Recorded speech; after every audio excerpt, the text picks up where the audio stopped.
Frontier opening bell Monday, the 27th of February is the morning after the Nigeria's election. But is it really the morning after? Because some states' elections still going to be held, Presidential National Assembly, a few polling units still got to be sorted out. A number of results are not yet uploaded into the INEC server. There's a whole lot of talk out there, talked about how the elections went on Saturday, then on Sunday.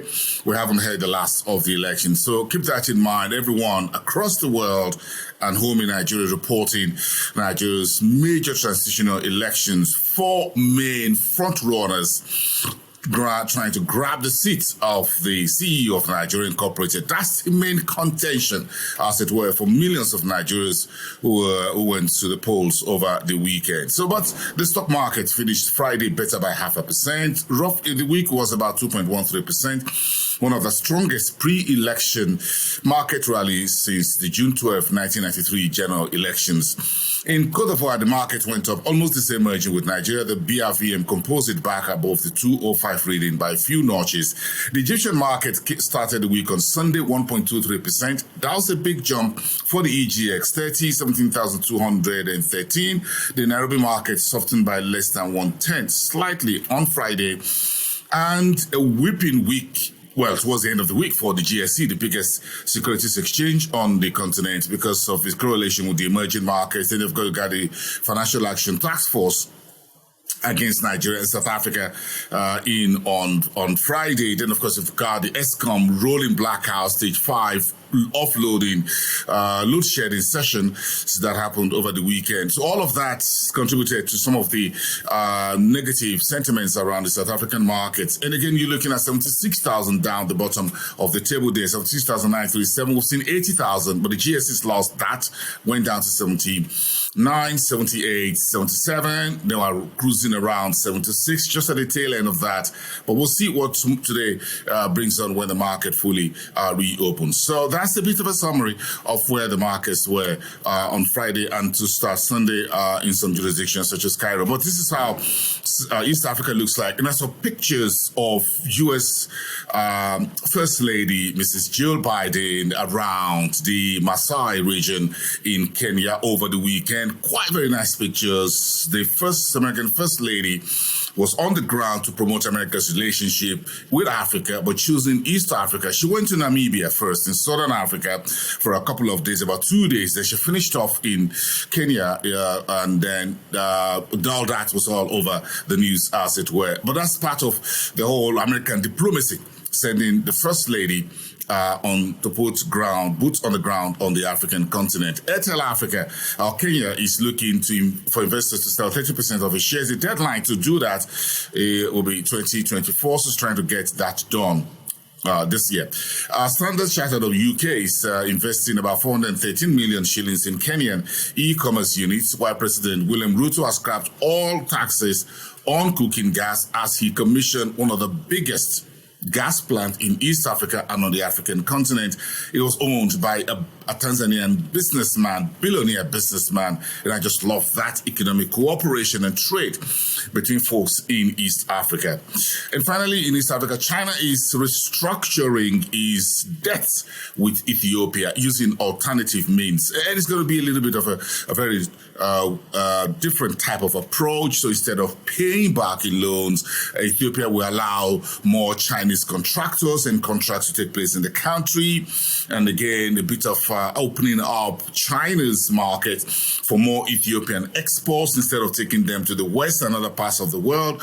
Just a kind of a trade relation, kind of to resolve Ethiopia's debts to Beijing. Very nice way of doing it, if you want to put it that way. But that's one way of Ethiopia trying to get the Chinese debts seriously deleveraged off its fiscal books. That's it. Let's talk with West Africa. Nigeria's election in everybody's eyes. That's it. But the Central Bank of Nigeria came in with a new list of rules regarding the tenure of bank CEOs, deputy MDs, EDs, non-EDs, all of them. That will wipe out some generation of bankers in Nigeria, some big names that you may already know. Jim Ovia of Zenith Bank, Tunde Lumelu of for the UBA Group, Albert Wigwe of Access Corps, and a host of others will be heading to the exit door based on the latest rule that the central bank has set a tenor limit and a few others. The central bank says this is to ensure good corporate governance